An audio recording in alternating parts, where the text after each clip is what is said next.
This morning we started off by talking about success and what is it. And I shared with you success is three things. Let's review, okay, for a second. I said success is first of all what? Knowing my purpose in life. Secondly, growing to my maximum potential. And thirdly, sowing seeds that benefit others. We talked about the foundation of leadership, and success is relationships, the ability to get along with people. I shared with you 2 or 3 people principles. I shared with you 2 or 3 people practices. What I have discovered, as well as you have discovered, is the fact, again, to be successful, you've got to be able to get along with people. Now, how many of you raise your hand and say, John, I've got this all covered. I know now that I'm tremendous with my relationship skills. I'm ready to learn the second thing. You ready, huh? You ready? Are you ready to go to the second one, or you want me to stay on relationships a while? You all right? You've got this relationship thing down, correct? Okay.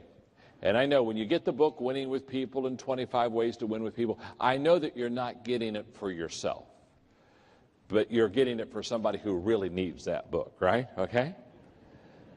All right. Makes me feel better. All right. In this session, I would like to talk to you about equipping people. How do you and I train and develop and equip people? Now, here's why this is so important. And by the way, I had people ask me during the break about what are my best equipping books. My best equipping books are books such as The 17 Laws of Teamwork, The 17 Qualities of a Team Player, Developing the Leaders Around You. Those are books that really help you in developing a team. So let's get started. Teamwork makes the dream work.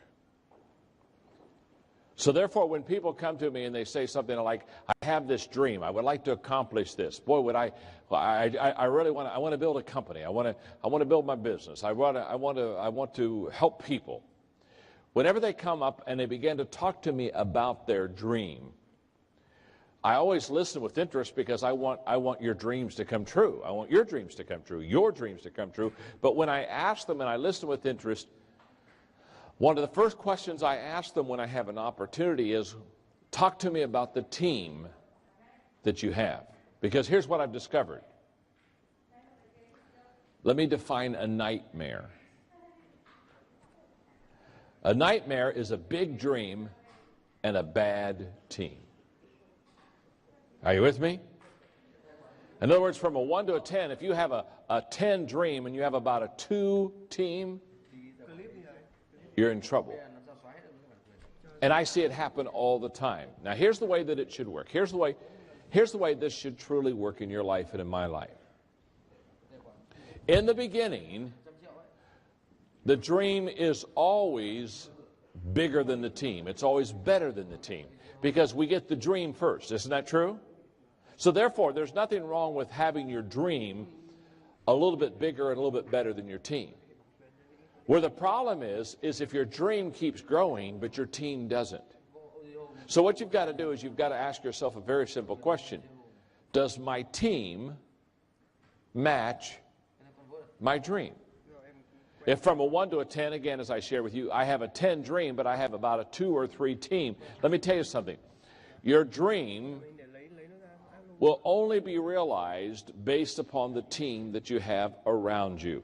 One of the laws in the 21 Irrefutable Laws of Leadership, and I'm kind of interested, would there be some people that have that book? How many of you would have my book? I wrote a book called The 21 Irrefutable Laws of Leadership. If you have that book, I didn't ask you if you read it, okay?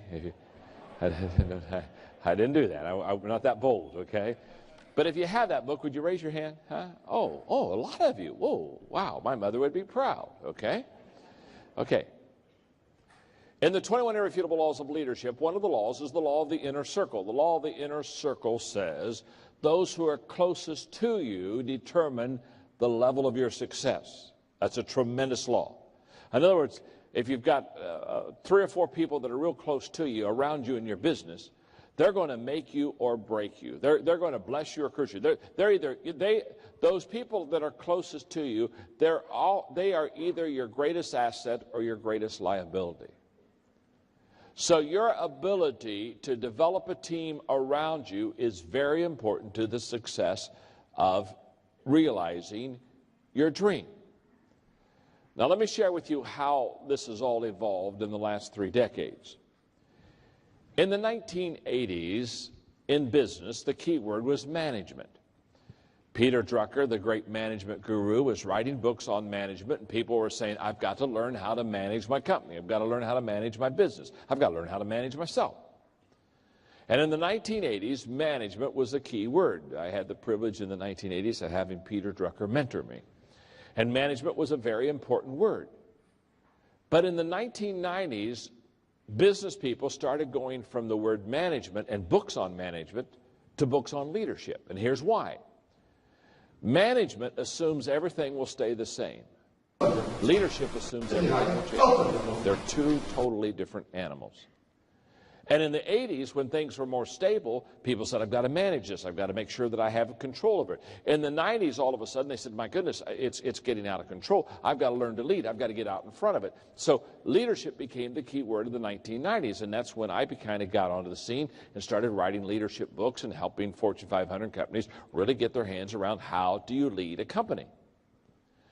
Now, as we've gone into the 21st century, this decade, we've gone from leadership to team leadership.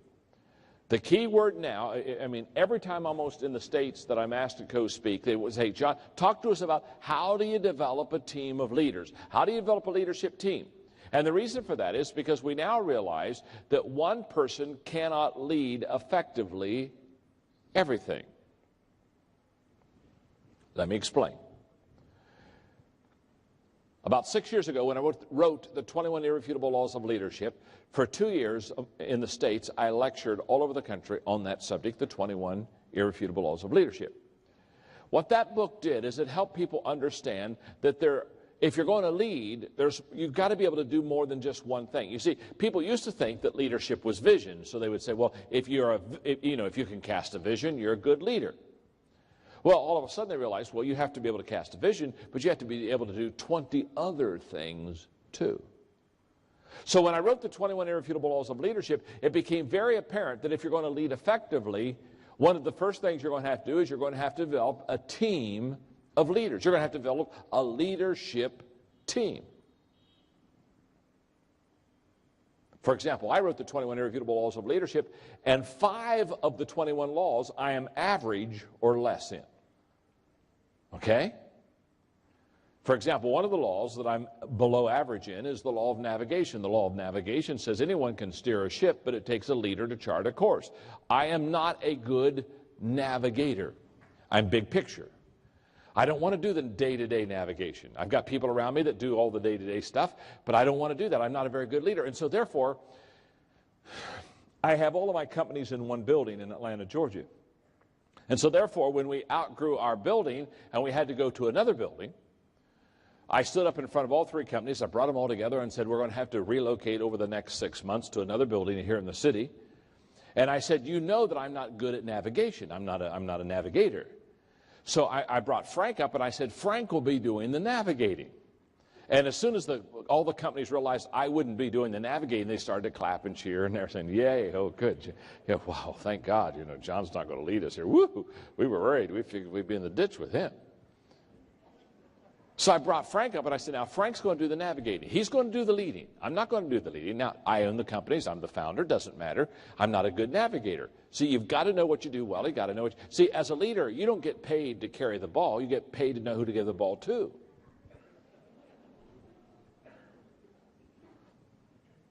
And so I said, Frank, I'm going to give you the ball.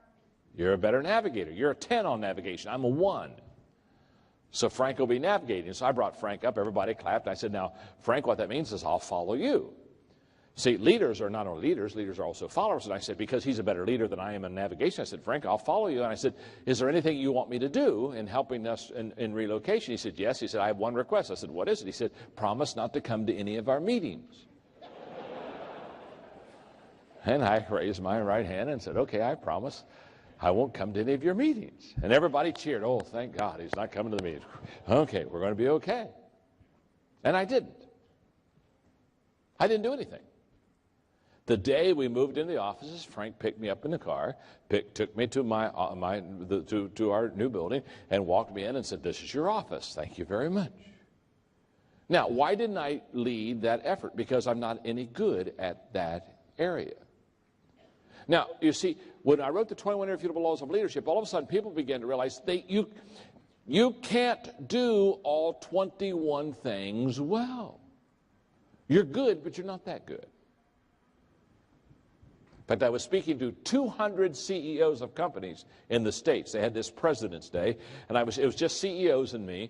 And I was talking to 200 CEOs, and one of the things I told them is, I said, you need to go back to your people and stand up in front of them and tell them the things you're not good at. And it really bothered them. You could tell there was real emotional pushback. I could tell that they don't like this, you know. And I said, you need to go back and explain your weaknesses to your people. You need to get up in front and say, I'm not any good at this. And so I'm signing books during the break, and this one CEO, he just stands right beside me. I mean, he won't go away. He just stands there, and I'm trying to sign books. And finally I looked at him. I knew he wanted to talk to me. I said, can I help you? He said, yeah, but I got to talk to you private. And so he pulls me over in the corner of the room and kind of whispers to me. He says, you know, what you said in the last session really bothered me. And you said we were supposed to go home and tell people what our weaknesses are, and I don't think you should let people know what your weaknesses are. You got to lead from strength and never let them see you blink and show your strong side. And gave me this kind of pep talk like I never heard any of this stuff. And you know what I mean? I'm listening. Okay. Finally, he's done. I put my arm around him. I said, friend, my name is John. I said, you're operating on a false assumption. He said, what's that? What's the false assumption? What's the false assumption? I said, you're assuming your people don't know your weaknesses. I said, they already know what you don't do well. They talk about it all the time. I said, the reason I ask you to go back and share with them what your weaknesses are so that it would relieve them. It would be like, oh, he knows. Oh, this is very good. We don't have to tell him. We don't have to tell him.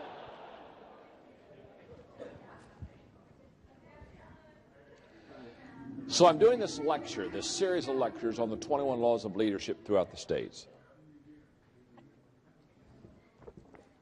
And I'm signing books, and I have this kid who just gets his MBA degree. He comes up and he brings the book, and so I'm signing the book, and he's very intense. He's very intense. He says, look at me. I said, okay. He says, I know this is the 21 Laws of Leadership conference. I understand that. But he said, I'm just getting my MBA, and I don't have a lot of time. I thought the kid needs a lesson on perspective. He said, I don't have a lot of time. So he said, listen to me very carefully. And he holds up his index finger. He says, okay, all this stuff. What's the one thing I need to know to be a great leader? And I thought, oh my goodness. So I sucked air and got all my energy and raised my body up to his. And I said, the one thing you need to know to be a great leader is that there's more than one thing you need to know to be a great leader. There's 21 things you need to know to be a great leader. So sit down and shut up and take notes, would you? You see, he was making the mistake that we all make, and that is the fact that we can do it all. We can't do it all. There's not one thing. There's 21 things, and the only way that you're ever going to do this is develop a leadership team. And I'm going to tell you how to develop a leadership team. If the people on the front row, for example, were my leadership team, we would all sit down, and over a period of 21 weeks, each week we would read one law of leadership. We'd read it together. In fact, what I would do is I'd say, you get week 1, you teach week 2, you teach law 3, you teach law 4, and we just sit in a group and we teach the laws. And after we're done teaching the 21 laws of leadership, reading it and teaching it to each other and sitting around the group, then what we would do is we would all personally evaluate ourselves on the 21 laws from a 1 to a 10. So on the law of navigation, I'd say I'm a 1. And after everybody personally, after everybody personally evaluates themselves, then they get up in front of the group and they share their evaluation of themselves to the rest of the group. But the rest of the group, before they do that, evaluates each other too. So therefore, when we go around, for example, if I say I'm a 10 in the law of navigation and the rest of the group says I'm a 2, I've misread myself. Are you with me? So then what I do is everybody knows everybody's number on all the laws. So then what you do is if, for example, if it's a law of navigation, I'm a 1 and Frank's a number 10, then what we do is when we have to navigate something in our company, Frank leads. And I get into the group and I follow and do my best to follow Frank because Frank's the leader. So what we do is this is how you develop team leadership. And as I shared with you earlier, teamwork makes the dream work.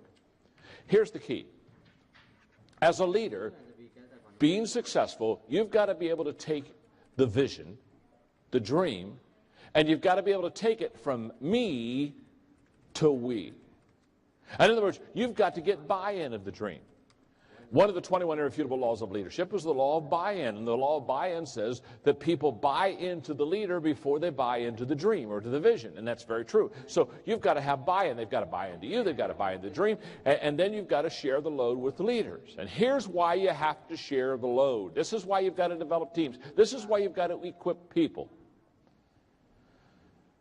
In the 17 laws of teamwork, one of the laws of teamwork is the law of significance. The law of significance says one is too small of a number to achieve greatness. The law of significance says to you and me that it's impossible on our own, by ourselves, to do something significant. Let me give you this challenge. In the history of mankind, think about it. Name one person without the help of anyone else, by himself or by herself, without anyone else's help, ever achieve something significant for mankind. I was in Joburg, South Africa, speaking to about 10,000 business leaders. And all I was doing all day long is teaching the laws of teamwork. And I looked at these 10,000 people, and I threw out that challenge in Joburg. I said, name one person by himself or by herself, without the help of anyone else, has ever done something significant for mankind. And as soon as I said it, some guy up in that balcony, it's like he was waiting for this question all his life. Some guy in the balcony looked, I said, Charles Lindbergh, he crossed the Atlantic Ocean in a plane all by himself. And I said, well, yeah, he did go across the Atlantic by himself. And everybody clapped and cheered. They thought he got one. But I said, sir, did you know that Ryan Aeronautical Engineering designed and built the plane? That's help. It's hard to fly across the Atlantic like this. You just, after a while, you just get tired. And I said, sir, did you know that 10 millionaires financed the trip? Any other suggestions? You see, one's too small of a number to achieve greatness. In the States, I don't know if they do this in Malaysia, but in States, when somebody has been successful financially, a lot of times they like to go around and introduce themselves as a self-made man. Do they do this in Malaysia? Yeah, it comes to, well, hi, I'm a self-made man. And whenever they tell me they're a self-made man, I always look at them and say, oh, I am so sorry. Oh, I hate that. So what do you mean you're sorry? I said, I'm so sorry. Because you see, if you've made everything yourself, you haven't made much.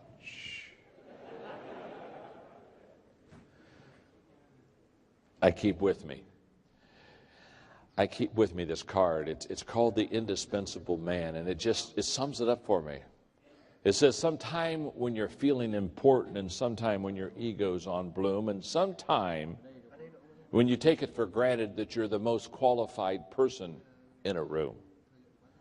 And sometime when you feel that your going would leave an unfillable hole, just follow the simple instruction and see how it humbles your soul.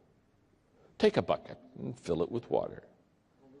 Put your hand in it up to the wrist. Pull it out, and the hole that's remaining is the measure of how much you'll be missed.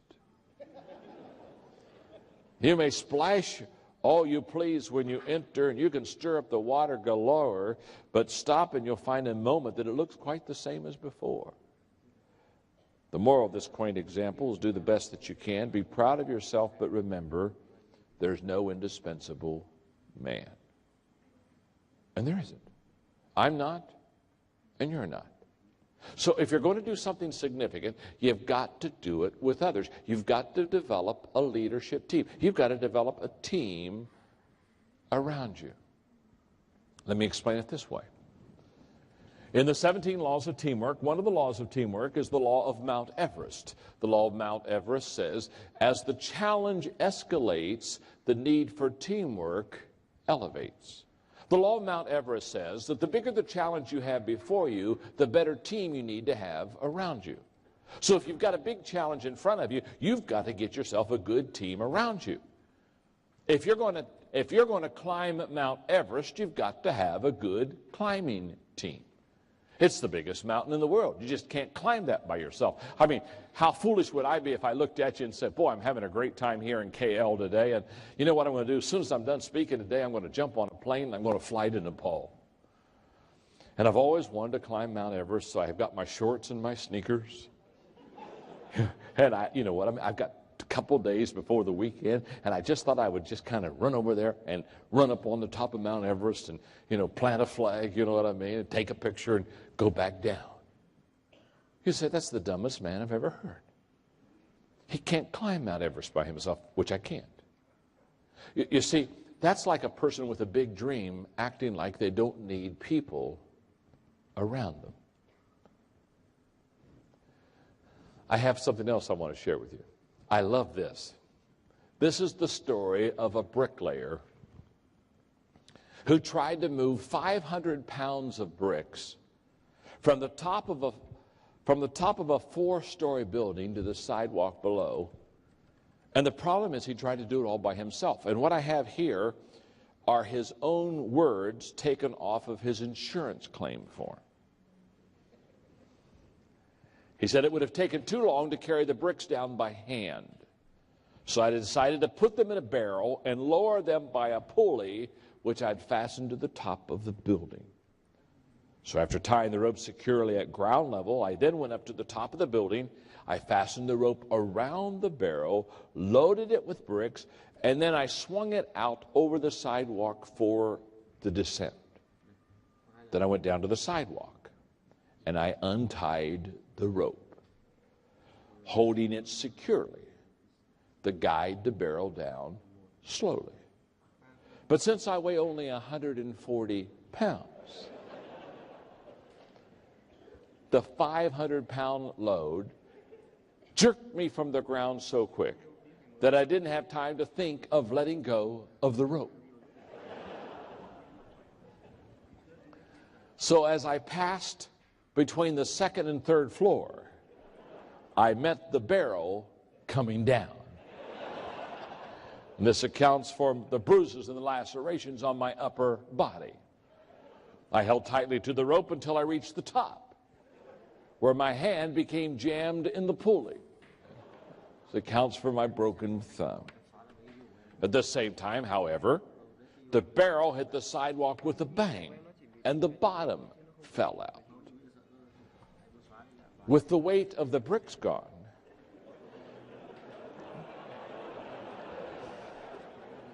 the barrel weighed only 40 pounds. Thus, my 140-pound body began a swift descent, and I met the empty barrel coming up. This accounts for my broken ankle. Slowed only slightly, I continued the descent and landed on the pile of bricks. This accounts for my sprained back and broken collarbone. Now, this next sentence is my favorite in the whole story. At this point, I lost my presence of mind completely. I'd like to debate that one. At this point, he said, I lost my presence of mind completely, and I let go of the rope. And the empty barrel came crashing down on me. This accounts for my head injuries. And as for the last question on your insurance claim form, what would you do if the same situation arose again? Please be advised, I'm finished trying to do the job all by myself. Every time I hear that funny story, I think of people who literally try to do the job all by themselves. So what I want to do is, if we're going to develop a leadership team, we have to know how to develop a leadership team. We have to know how to find and how to develop leaders. Does that make sense? So, let's go. I was doing a major conference in the States, and we were doing a Q&A period of time, and it was a Chick-fil-A. It's a major restaurant company in the States. And one of the managers of one of the restaurants raised his hand, and he said, "John, how do I develop leaders?" And when he asked me the question, how he develops leaders, I said to him, "Find potential leaders." And he sat down, and he thought about it for a moment. He stood right back, and he raised his hand again and said, "Well, how do I find potential leaders?" Because what he realized there was, when he said, "How do you develop leaders?" the greatest way to develop leaders is find potentially good leaders. But the real question is not how do you develop leaders. The question is, how do you find potentially good leaders? If you're going to develop a leadership team, how do you find the right people to put them on the right team? Or as Jim Collins would say, you gotta put the right people on the bus. How do you get the right people on the team? How do you find and attract leaders? Now, let's stop here for a moment, because this is a great question.